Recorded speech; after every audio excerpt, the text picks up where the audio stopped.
What's good, YouTube? It's your boy, Just Another PokeTuber, coach of your Piedmont Triad Kickers, coming at you today with our draft analysis for Season 3 of the IDL.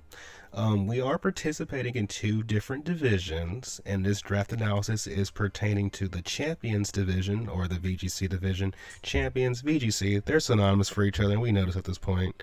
So this is going to be my doubles team. The IDL is very similar to, I would say, if you guys have watched my NBBL draft analysis or my SPDA draft analysis, then the IDL is a lot similar to the NBBL in regards to rules, in the sense that we were given points, in this case 110 points to draft 9 to 11 Pokemon, which is a lot different from the SPDA, where we had to draft exactly 10 Pokemon, and Pokemon were assigned to tiers like S tier, A tier, B tier, C tier, D tier. Here, Mons are assigned by, points. So, the most expensive Mons are 19 points, the cheapest Mons are 1 point. You're allowed 2 Mega Captains. You don't need to. You can have just 1, but you cannot go over 2. This is a 7-week season plus playoffs, so potentially you'll see us for the next 10 weeks. And then uploads are not required, but obviously since we're doing this video, we plan to upload. My draft position was slightly cooked. We were 5th out of 12, which basically means we're basically in the middle. It's like being 7th out of like 16, basically. There's a lot of familiar faces: Zach Mander, Prater 54, Niue, Josh, TK Sanity, Nova Blader, Omega, Mario Fan, Bulbastorm. Lamar, I've seen him around in SDA, but we've never been in a draft together. This is our first time being in a draft together. And then the Gallons Cog, he's new to me, but maybe we get to play him and get to know a little more about him or something.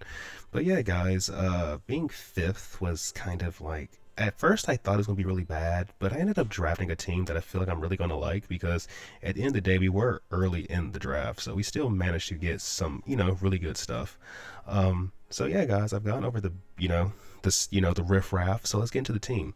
So for the first round, I knew what Mon I wanted. I knew what Mon I wanted before the draft even started, because I knew what core I wanted to run.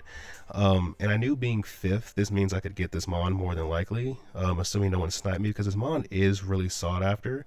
I've been wanting to use it in singles for the longest, just never had a chance to use it, so I'm really happy to be able to use it in doubles, especially considering it is on my my doubles ladder team that I used to ladder up with. This Mon is on my team. So for the first round draft pick, we decided to pick up Calamity the Garchomp. So I have a shiny Garchomp named Calamity that was given to me by a friend of mine named Evan, who on Discord is known as Darth something. I really do not remember what this dude's name is on the Discord. I know it's Darth. Like, it's Darth something. It's not Darth Vader, but like, it's something. I forgot what it was, bro. If you're in the Battle Hub server, you probably remind me. But anyway, Calamity the Garchomp. He costed me $19. So we're already down to $91 out of our budget. Dragon Ground typing, so basically I hit anything and everything that tries me. Rough Skin is our ability that we're going to be running, because this is not a sand team, so we're not going to run Sand Veil, but Rough Skin is really good. So if we get hit by like contact move, the Mon in front of us is going to get, the Mon that hits us is going to get chipped as though it was getting hit by like Rocky Helmet, for example. I really wish Rocky Helmets was in the game, because I could really punish this physical meta with my freaking Garchomp, but I can't do that at the moment. But Garchomp has that 102 speed tier, which surpasses the benchmark 100, which is really good. So it's going to outspeed a lot of like key Pokemon. 130 attack, so this thing hits like a freaking like a freight train. You have good bulk, 108 HP with 95 defense, 85 speed F. And like between the bulk, the speed, and the power, like, this Mon is just perfect, honestly. No wonder Cynthia liked it so much back in the day, and no wonder most of us just lost to it, because all of us wanted to use Infernape. Yeah, we learned our lessons. But yeah, Garchomp, love to have you on the team. Can't wait to use you. Next on the team roster, I was gonna go with my Mega Captain, because I have this Mega Captain that I knew I wanted with Garchomp, because they pair so well together, offensively and defensively. But I looked at the coaches that were after me and realized I did not need to get my Mega Captain this early, because basically, yes, I could have got sniped, but then but whoever sniped me would have either had 2 fire types on their team or 2 psychic types. That probably gives away who the mega is. But anyway, since I knew nobody was going to do that, I said, you know what, screw it. I'd rather get this mon next because this mon could actually get sniped. And I did not want this mon getting sniped.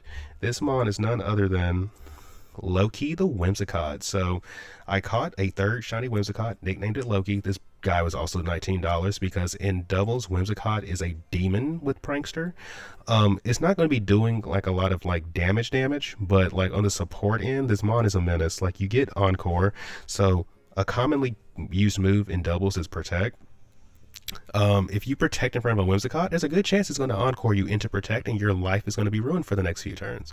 This mon also gets taunt, so it forces you to attack, and it also can use taunt to shut down Trick Room. This mon also gets Trick Room, so we can reverse Trick Room. We get Tailwind, the thing it's most known for. We get Sunny Day, which really supports my Mega Captain, by the way. We get Light Screen, but not Reflect. You know, it is what it is on that one. What else do you get? This thing gets Leech Seed. So if we're not clicking Moonblast, which is a very spammable move, we can just click Leech Seed to help chip stuff. Like, this mon can really just be annoying. And I'm happy to have it on my team because if anyone knows, like any of y'all know me, y'all know I really love Whimsicott. Matter of fact, most of y'all should know by now, Whimsicott is like my shadow secret mascot after Cinderace, basically. But yeah. Happy to have you on the team. So, for my Mega Captain, which I got in round 3, you know what? I'm not going to try to sugarcoat it and try to hype it up. You already know who it is. We got Mega Delphox. I've been wanting to use this mon ever since I knew it was a thing. Well, let me rephrase that. Ever since I saw the design.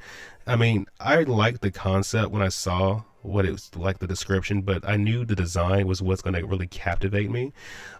This mon looks amazing. We have Levitate as our ability, which basically means if I'm ever beside Garchomp with this Pokemon, Garchomp can fire off Earthquakes to his heart's content without worrying about hitting his teammate because, you know, Earthquake does do that. In comparison to base Delphox, this Mega Delphox gets a lot faster. 134 speed as opposed to the 105. I don't know what its special attack is. I want to say it's like 125, but I feel like I'm giving it way more than what it really is. But regardless, it's not 159. And I know the SPDF goes up because whenever at 125 SPDF, so like I think the other 3 stats, HP, attack, and defense, stay the same, but it doesn't really matter because I mean every Mega's HP stays the same. We're not hitting you with physical attacks anyway. And then we have Garchomp for like physical attackers. This mon is just a fast special attacking wall breaker / sweeper because this mon can set up with Calm Mind, and at that point you really just don't beat it. It's faster than pretty much everything.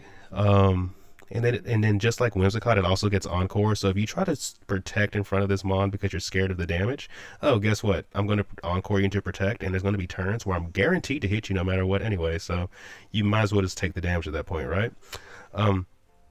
But yeah, Garchomp and Delphox are like an actual duo in VGC right now, so I'm very happy to have them.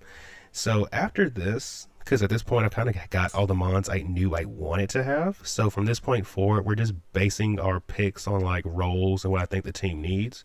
So for my next round, I felt like, okay, my team probably would appreciate having a solid fake out user, so I decided for round 4 to pick up none other than Kangaskhan. I wanted Mega Kangaskhan to pair with the Delphox, but it got sniped from me, so I decided to go with the next best thing, which is regular Kangaskhan.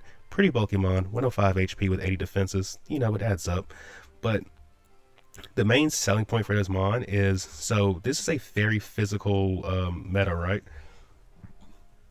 So something you see going around a lot is like Intimidate to try to like mitigate the physical damage. Well, this mon gets scrappy, so not only can I hit ghost types, I can also fake them out, as well as I can't be intimidated by Intimidate users. This mon also gets priority in the form, besides fake out, also gets Sucker Punch, which can be good priority. You get Drain Punch, which would be good for healing yourself. And then like for other normal stabs, you might use like Double Edge or Last Resort, you know, stuff like that. Kind of just depends on the set and what you're trying to do that week. Kangaskhan is mainly going to be like a fake out guy. Well, girl. But there is other things it can do, and if you leave this mon unchecked, it can just punch holes through your team. But yeah, that is Kangaskhan. A very common item on it would be like the Silk Scarf, or maybe like a Citrus Berry, I think. Whimsicott is kind of like a focus sash guy, and then Garchomp is kind of like a, like a berry, resist berry, citrus berry, something like that, or maybe even like a boosting item like soft sand or dragon fang. They need to add more items to this game, but yeah, you guys get the idea. That's Kangaskhan. Next on the team roster, like I was just talking about, Intimidate, you see it a lot. So I wanted my Intimidate user, and I wanted one that could pair well, like defensively with my team. So I decided to go for none other than Black Bull, the Tauros Aqua. I used this mon back in TPO, no, VDO. I used it in VDO, and we did pretty well with it, so hopefully we can replicate that success in doubles. Mainly here to be an Intimidate guy. 100 speed, so our team is actually pretty fast, so which is really good because like speed is so important in doubles. We get Raging Bull as our signature move, so if we ever face like a screens team, it just breaks screens, so we don't have to worry about that. CC is a pretty swimmable move most of the time. Like our stabs are typically going to be good enough for the matchups, but Tauros does get like other coverage moves they can use if needed. But typically Raging Bull in close combat is going to be good enough. And then we get Rock Slide for like spread damage. This thing could, it's going to be a really good offensive piece while also helping the team defensively. But yeah, that's Black Bull. Cost me $11. Now we're down to $32. Next on the team roster. So at this point, I kind of just wanted to have some fun. So I decided to pick up this mon. Trust me, bro, the Zoroark. I feel like that's such a goated nickname for a freaking Zoroark, and also we're running really low on money, and we had to like really spread these points out. So, seeing this guy for $7, I was like, okay, that's kind of a steal. Zoroark has no bulk to speak of, 60 in every bulk stat, like it's just terrible. But where it makes up for it with the 105 speed, so you're gonna be faster than a lot of stuff. 105 attack and 120 special attack. So, you can be a mixed attacker because, I mean, there's really no reason why you can't just run like naive or hasty nature on this guy. You're not taking a hit anyway. You can also just fully invest into like special or physical, so it makes it harder for your opponent to try to counter it. It just really depends. But I feel like with the team I have so far, if I disguise it as the right thing and you like click into the you click into the wrong move, this thing can easily punish you because it does have a pretty wide offensive move pool. And in general, I just think it's a fun Pokemon. Hopefully I get to bring it to some games. Please let me be able to bring it to some games. It's definitely dependent on the matchup, but I really hope I get to use this mon a lot. But yeah, that is a Zoroark. Next on the team roster, so Delphox really okay, so Delphox is the mon I really want to be the star of this team. So Delphox really struggles with, well, bulky water types. So we need something that can deal with those bulky water types. So I decided we already have Tauros, so we don't want to bulky water ourselves. We have Whimsicott, so the next best thing to me was like a bulky electric type. And the best bulky electric type in the game, in my opinion, is none other than the Captain, the Billy Bolt. I mean, yes, Rotom Wash is like the Rotom Wash, Rotom Heat are arguably better, but you guys see how much money I have left? We can't afford those. We cannot afford their services, so we ended up going with the Captain, who I feel like is the next best thing. I've used this mod in singles a lot, and I really liked it in singles. It's always been my Terra Captain, which is why I've nicknamed it the Captain. And I feel like in doubles it's pretty good too. I've seen people use it on ladder. You get like Soak, so you can change the typings of other Pokemon. I'm not sure if that affects the stab damage or not, but there's that, and you can like hit them super effectively with your electric moves. They get Parabolic Charge, which heals Belly Bolt based on the damage I do to other Pokemon. The only downside is I do hit my teammate, but because I have Garchomp on the team, I can probably just spam Parabolic Charge without worrying about, because I have Garchomp. And then in general, we get Thunderbolt, we get Discharge, which we can also just, we can just protect spam, like protect our partner, click Discharge, and if we get some paras, that could be really nice for the partner Pokemon, even though our team is pretty fast, to be real. But this mon gets Volt Switch, Thunderbolt for damage. You can also use Chilling Water, because like I said, this is a very physical meta, so Chilling Water can really hinder some Pokemon. This mon is mainly just here to be a bulky electric type that helps Delphox deal with bulky water types. It's that straightforward, but I feel like we can also get other uses out of it besides just that. But yeah, that's Belly Bolt. Next on the team roster, so we only have $19 left. We're just running low on money, and I'm just looking at mons I feel like could fit the team. The next mon is a Pokemon that was gifted to me by a friend known as Pokemaster88. It is none other than Frostlass. So it gets the ability Curse Body. So it was just basically disabled, but as an ability. So Frostlass is on my team for a multitude of reasons. One, Whimsicott gets Encore and Frostlass gets disabled. And if you disable a mon that is that's encored into its attack, like whatever move is attacking with, it is forced to struggle. So I feel like that's like a pretty like nasty combination I could do. Frostlass also gets T-Wave and Will-O-Wisp, which depending on the situation, you know, they could be really good for hindering my opponents. This mon is mainly here to be like for offensive purposes. I mean, support purposes. Unlike Whimsicott, this Pokemon does get dual screens, and if we ever play Snow, we can just run Aurora Veil as well. Frostlass, like Zoroark, can hit on the physical or special side. Just depends on the situation. But in most situations, I see myself using this mon supportive. But yeah, that is Frostlass. We have $15 left. As you guys have probably noticed, I don't have my second Mega Captain yet. So I decided for the next round, we're going to spend $14 on my next Mega Captain in the form of Mega Skarmory. So I picked up Mega Skarmory for a multitude of reasons. One, this mon like goes undrafted every draft I've been in. So I wanted to give it a try. Because I feel like a lot of people crap on it because of Stalwart.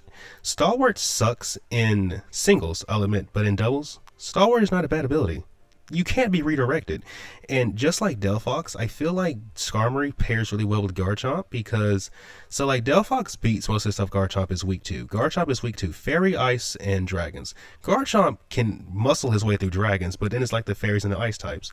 So Delphox can typically beat Ice types, and I guess most Fairies she can also beat. Skarmory, however, it is no maybe you can, maybe you can't. It just straight up beats Ice and Fairy types.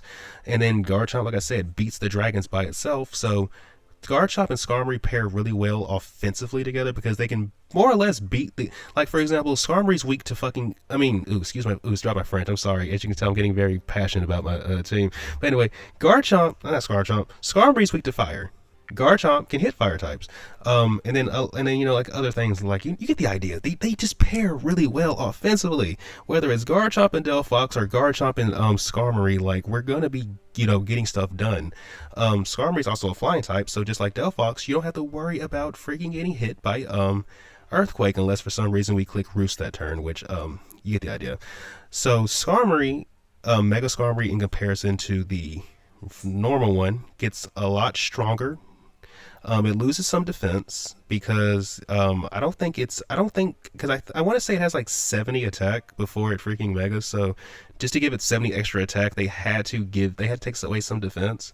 They also made him a lot faster, so he went from like 70 speed to 110 speed, and they also gave him more speed F. So he's bulkier, hits harder. Well, slightly okay. He's bulkier overall, in my opinion. He's faster, hits way harder. Yeah, that's Skarmory, man. Hopefully we have some fun with him. The next mon of the team, if I'm being honest, we picked it up for no other reason than just aura. We have Slurpuff. What does Slurpuff do in doubles, you might ask? Well, we have Sweet Veil. Nobody can put us to sleep. We get Sticky Webs, so you know that's permanent speed control because nobody drafts spinners. We get weather moves, Rainy Dance and Sunny Day. I think it gets dual screens. I don't know. I'm trying, guys. I'm really trying. If I'm being honest, I had 1 point left, and you know, I told myself, you know what? Y'all know me. I like winning leagues and then having like that one goofy Pokemon in the league, like on the team that I can just try to like say, yeah, it came to games and it did stuff, even though I'd be lying like crap. I think all my championship teams have at least one mon that's like that. So if we win this league, you know, Slurpuff will be my guy for that. Yeah, that's Slurpuff. And we have 0 points left. So for, you know, it's not often we spend all our points. But I must say, I was very surprised when I came back to my roster and I saw my mascot at the bottom of my roster in the form of Mr. Cinderace. So something the commissioners did at the end of the draft, they gave everyone their mascot, whether it was in the game or not. So like for example, we have a guy whose mascot is a Bulbasaur, and Bulbasaur is like literally on his roster. So obviously we can't use these Pokemon in the game because they're not available, but I do think it's pretty cool that they did that for us. Pretty fun thing to come across. But yeah, Cinderace is not on my team. It'd be so nice if it was, but it's not. And what's crazy, I was probably still use Delphox more. I would probably use Delphox more than Cinderace. I'm not gonna lie to you. But yeah, guys, that is my team. I hope you like the team. You know, we have a comment section. Let me know what you think about the team. Let me know if you like it. Think there's some things I'm overlooking. Maybe you think there is some adjustments I can make to make the team better. You know, I'm open to all critiques, opinions, whatever you want to call it. But yeah, guys, that's the team. I said everything needed to be said. So until week 1, peace out, everybody.